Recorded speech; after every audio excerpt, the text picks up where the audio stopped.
It's been happening already, like in the downtown areas, but this is something that should be going throughout the city. It shouldn't only be in one neighborhood alone. It should be citywide. And it doesn't have to be on a schedule type of thing. It's sporadic. It'd be a surprise to see the people seeing a police officer walk around. I think that would be a lot more effective. Now, the dispatch system, you know, we've had our problems with the dispatch system, but it certainly is a lot better than what we've had. The old system created a lot of paperwork problems. It created a lot of man-hour problems that were unnecessary. And every now and then calls actually slipped off the desk, not to be found for a while, and problems did exist. Not quite as popularized as you hear about it today, but that's because we're a lot more open and you get information just as fast as we do. Sometimes you get it before us. But one of the things about this police dispatch system is it's computerized, and the idea behind it was to get the police officer back onto the street so he didn't have to waste 2 to 4 hours writing up arrest sheets and paperwork that has to follow on every one of his arrests. There's also the new CAD system. It's computer-aided dispatch, and it also has terminals inside the police car, and this aids to privacy so that when people are calling up, their name isn't broadcast over the air. See Mrs. Jones about the group of kids on the corner, and then to find out that a rock comes flying through the window after the police car leaves because one of the kids has a radio monitor on him and he heard the police call. So some of these new things have been put in to add to your protection, but there is always, glitches in the system, and you just can't help some of these things. I'm not making excuses, mind you. I'm just saying that we're identifying these and we're trying to approach them in a logical manner. Sometimes we're getting cooperation, sometimes we're not. And that brings us now to the dispatching and the prioritizing of calls. You picking up the telephone and calling the police for assistance is the #1 priority. There is nothing else in your mind other than for that phone to be answered and to have a police officer at your doorstep. And you're right. You should expect that. Unfortunately, because of the volume of calls which you're not aware of and other situations about how many police officers are actually available, you do have problems in answering calls. So now where are we? We're on a system in which we're working with civilian dispatchers, and we're trying to teach them how to prioritize a call. This is a system that isn't new to Schenectady, New York. It's old. It started in Houston, Texas, and Houston, Texas has been growing and growing, and they have police precincts that are actual police departments throughout the city themselves. And prioritizing a call is the way things have to be done. If you come into your house or you get out of the house in the morning and you find that your car has been vandalized, that's very upsetting to you naturally, but when you look at it, that is not considered a high priority call where a police officer has to be there immediately. The idea is that the police officer, because of the requests of paperwork and things of that nature through insurance companies, has to verify some of these break-ins and the robberies and the damage and destruction that's been done. But because of the fact that a person actually isn't there, that's considered a lower priority, whereas if there are other calls that there are people either at the scene or there's a problem going on at the scene, the police officer is dispatched there first. Now, this is upsetting, but the way that we're trying to work it out is that through the use of the computers and the fact of adding on now a few more police officers, we're hoping that we're going to be able to spread the load so that we're going to have faster reaction time. We're also going into concentrated working and training of the dispatchers, and as they grow in experience, they're supposedly getting better at their jobs, and they're not making as many mistakes.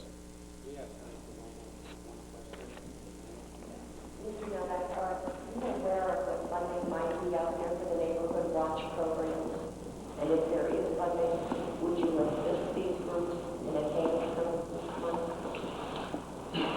What type of funding are you talking about? For what purpose?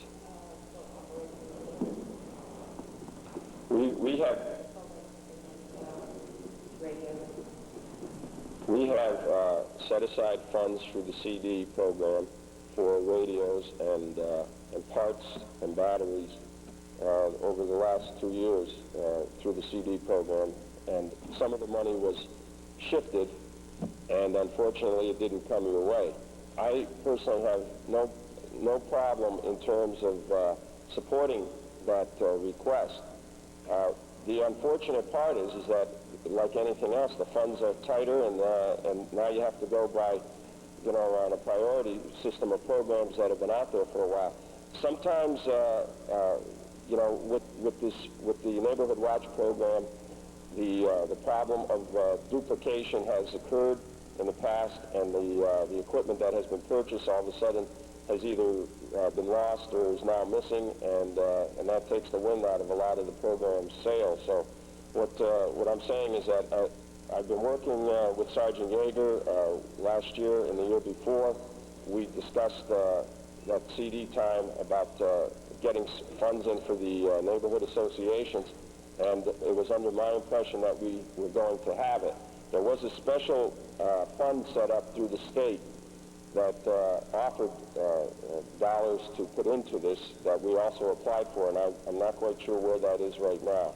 But I think that was up in the sum of around $5,000, maybe even $7,000. Okay, thank you, Councilman Nowak. Our next guest is Councilman Al Jurcynski. He's also with the Public Safety Committee. Do we hear some opinions and ideas? We'll get opinions from him, Mark. Thank you, Mark, and thank you for having me here. I want to start out, before I share my feelings with you, I just want to ask everybody here, does anybody know why politicians, when they die, why they're buried 26 feet into the ground? Does anybody know? Well, deep down, we're really not bad people. I had to say that to this group because there's a group here, the Brandywine Pond people, who have had their hands full with the politicians down at City Hall. And I have to say that in the last couple weeks we've come close to a compromise with the Brandywine Pond Committee, and I'm very proud of that. And I have to say that before I was on the City Council 6 years ago, I was involved in the neighborhood system with Dolores, and Dolores was involved before I was, which gives you an idea how long she's been around. Well, I was trying to say it as a compliment, but I have to say that I'm getting gray now, and I have to blame some of it on these people right up here.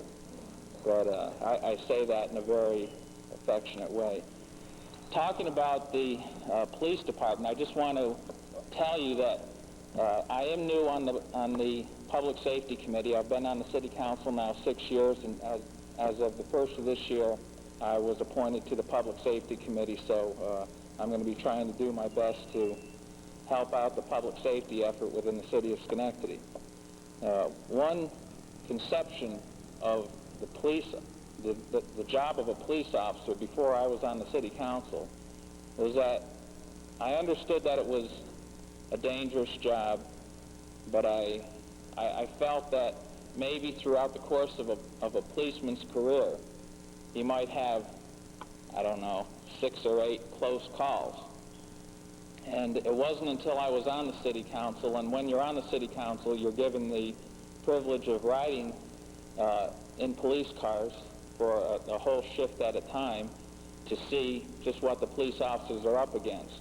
And since I've been on the council, I've ridden with the Schenectady Police Department on 3 different shifts, the late night shift, the afternoon shift, and the day shift. And the one thing that I've walked away with a profound appreciation is what these gentlemen have to do day in and day out. And it's really a job that it takes a special type of person, and there are times when you hear of incidents that happen with the police where perhaps the police don't respond the way we would like them to respond. But you have to understand that the police officers are human just as you and I are. And when you're day in and day out called to mediate disputes where people are mad at each other, you have to wonder What type of sane person would want to be a police officer? But seriously, you know, a lot of them are back here, Mike Andriano and Steve Warner, two people that I have a tremendous amount of respect for. And there's some other officers that I think they're some of the new ones. But it's really a very difficult job.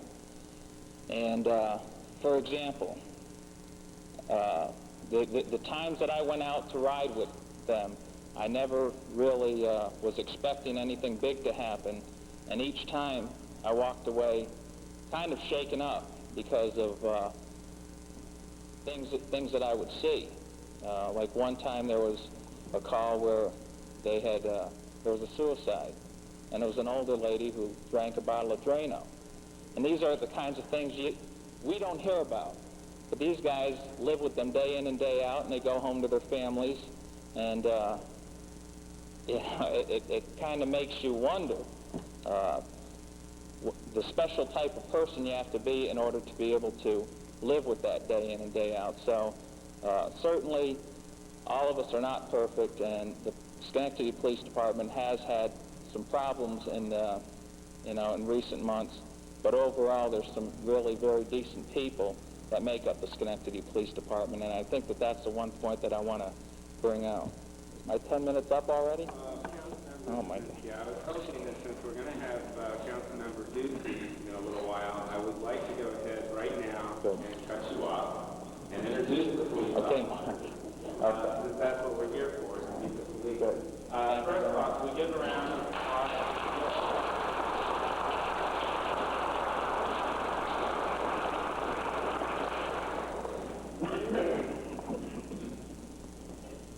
What I would like to do is introduce you to the officers.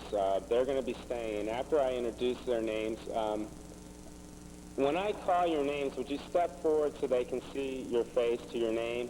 And then after I introduce the officers, we're going to go to a break. And if you'd like to introduce yourselves, talk with them, ask them questions. I don't know about Voss, though, Mike. Is he okay? He shakes hands?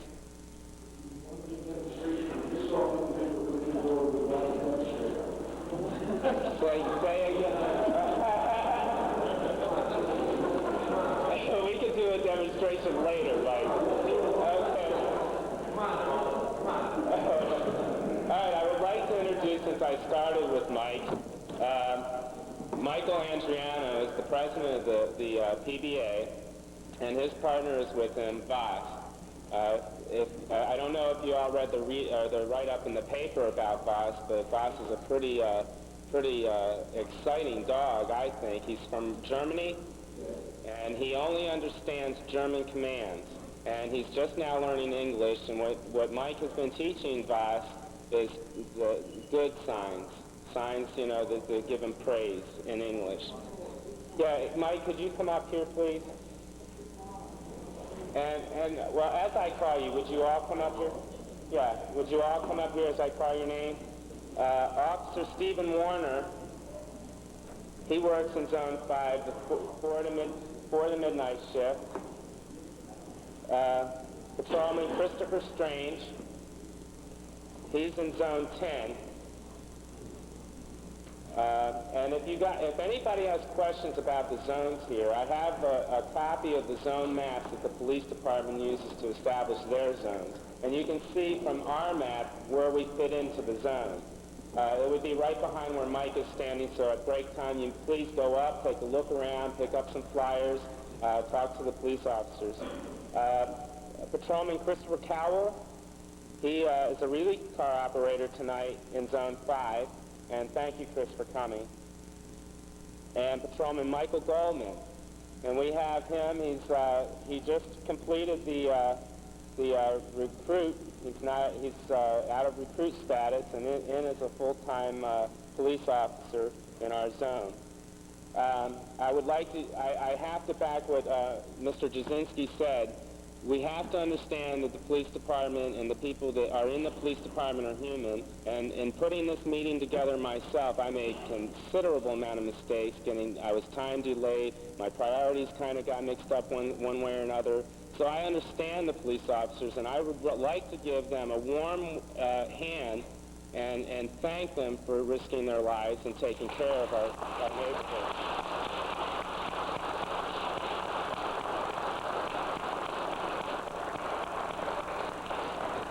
Okay, boss said no more. If I can do this and go ahead and break now, please make yourselves at home, introduce yourselves to the police officers, and there's coffee and cookies over here. Please help yourself. Get some coffee, get yourselves warm.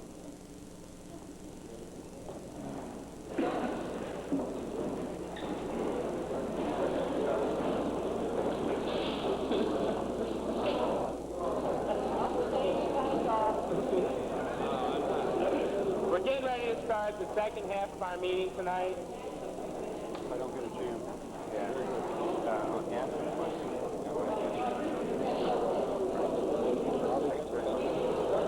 We got to get started.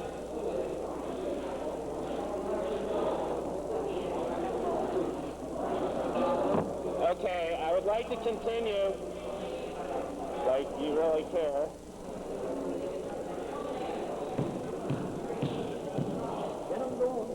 I don't have a mallet. There you go. Can we get started with the second half, please?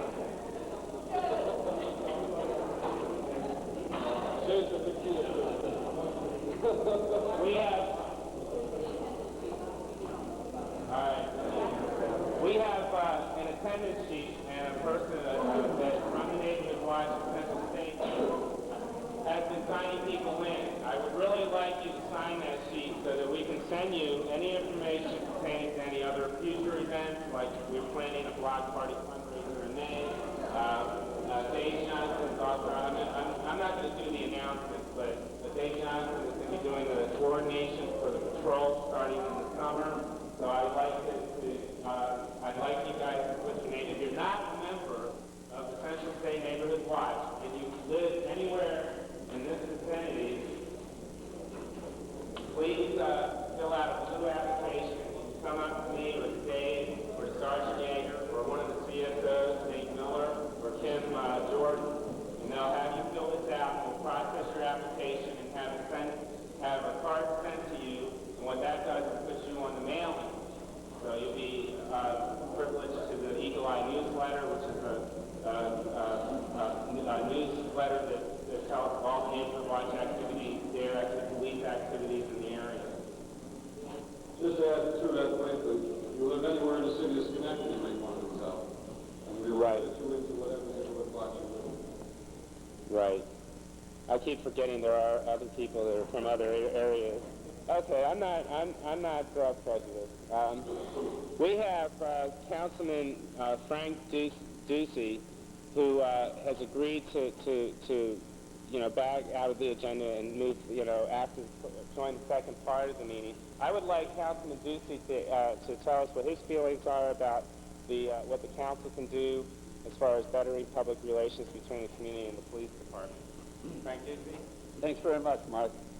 First of all, let me just congratulate Mark and the Neighborhood Watch members and all of you who belong to a variety of neighborhood organizations and Neighborhood Watch programs in the city of Schenectady. I know that Mark is a very dedicated, conscientious person, and it's nice to see young people involved, and it's nice to see you people involved. I think that's what we need. Initially, when we started this program, I can still recall one of the things, and I think the chief touched on it a little bit, and he said, and that's exactly what happened.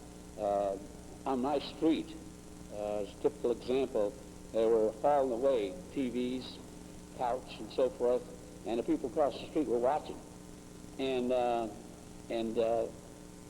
they hauled it away, and a little after 5:30, when the people came home from work, went around and asked the neighbors, says, gee, did you see anybody at all come by? He says, yeah, there was a truck there. We thought that somebody, friends of yours, were hauling away the furniture. Well, actually, a robbery was taking place.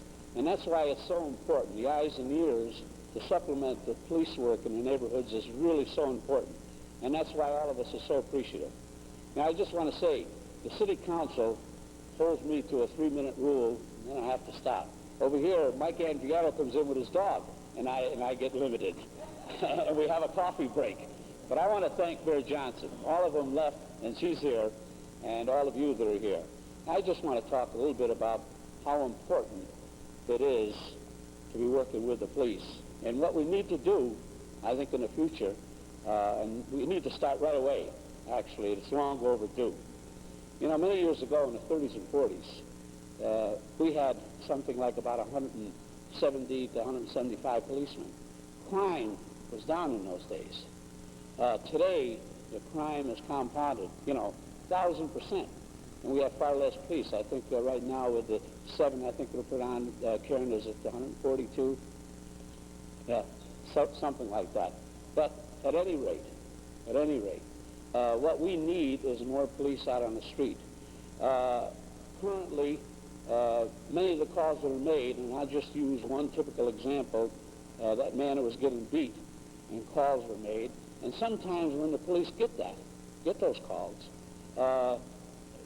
through the dispatch system, it isn't like a priority. And I'm not going to get involved in what is a priority and what is not a priority. But sometimes something like that you think is not a priority turns out to be a life-threatening situation. And that's why it's so important to have increased neighborhood zone surveillance by police. And we need to increase our police force. And the way to do that is we have to take in our budgets, and that's the way I think each and every budget is going to have to be addressed, is to have to eliminate the unnecessary, no matter how badly it hurts, so that you can make the necessary possible. One of the priorities, one of the necessary things, is to increase the police force, the numbers of police, so that we do have adequate police protection throughout the city of Schenectady in every single zone, so that we do the response time for no matter how minor it is and how insignificant it might appear when the call is made over the dispatch system, that somebody is there to proceed and make that response and determine exactly what's happening. And the only way it can be done, it's dollars and cents, and of course a long time, and I'm not going to get involved in that. I just feel that more police and less overtime is needed. And we need to have those police out on the street. And whatever we have to do to completely eliminate the overtime except for emergency purposes, it just has to happen. Whatever we have to do to streamline the process, and I've recommended several things that we could do. One of them is to make the loser of the case, and I know Mayor Johnson has said that many of the police do attend court hearings. And every time they appear, and sometimes they don't even make a presentation. They don't have to witness, but they're there and they get 4 hours' time.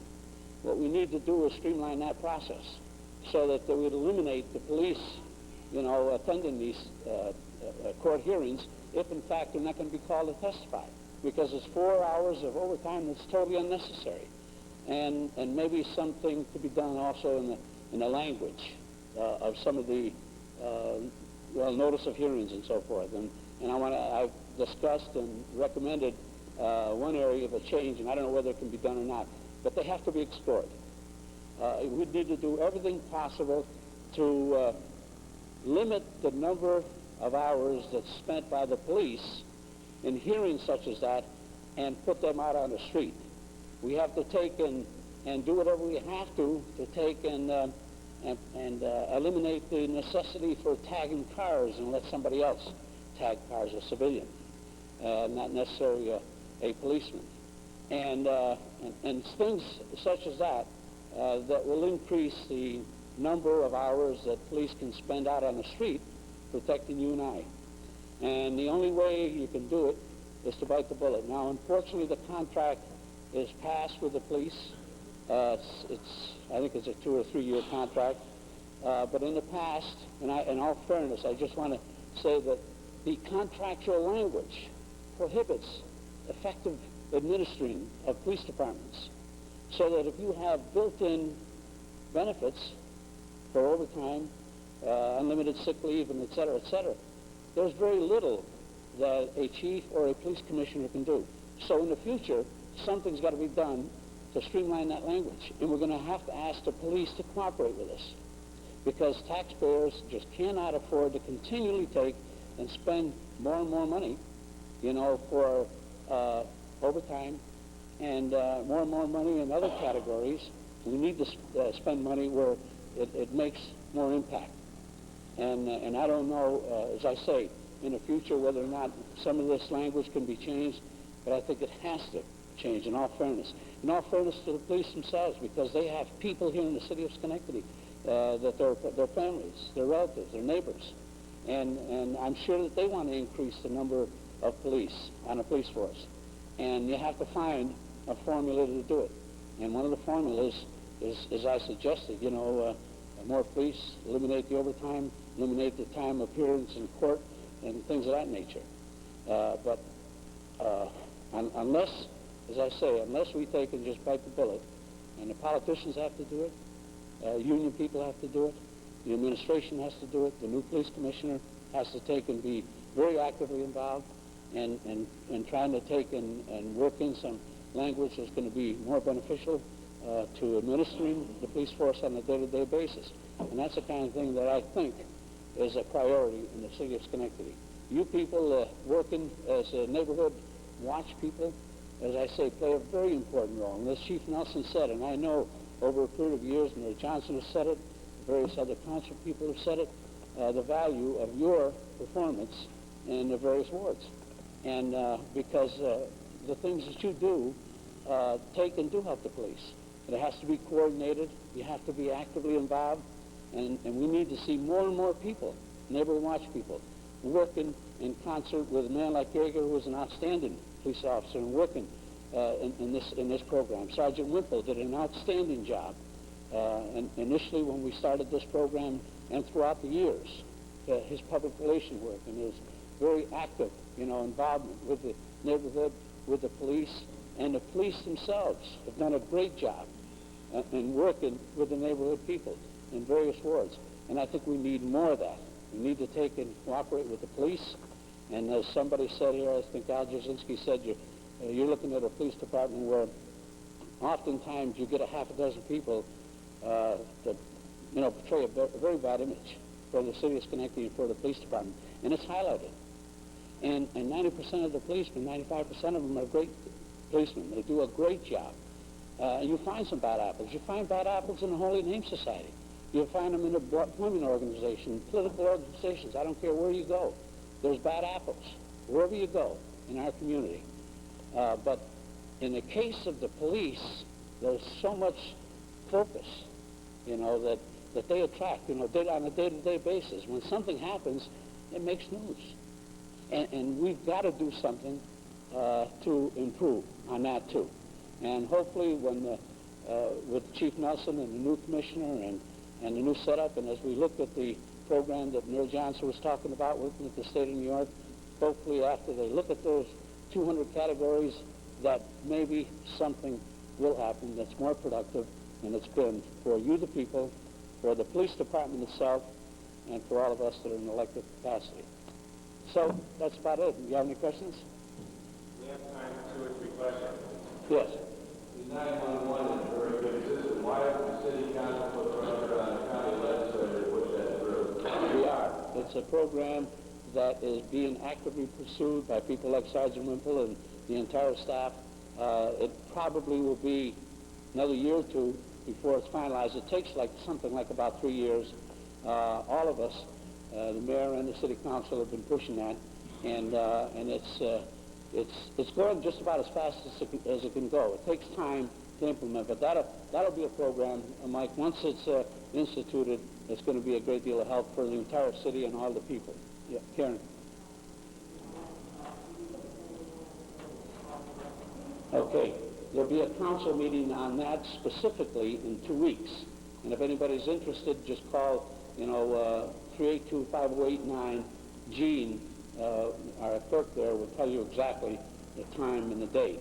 And yes, we all think it's very important. We've been pushing, all of us collectively, and I think it's going to happen. Any more questions? Please ask. What was that telephone number again? 382-5089. Well, thanks very much for inviting me, and God bless you one and all. Thank you. Thank you.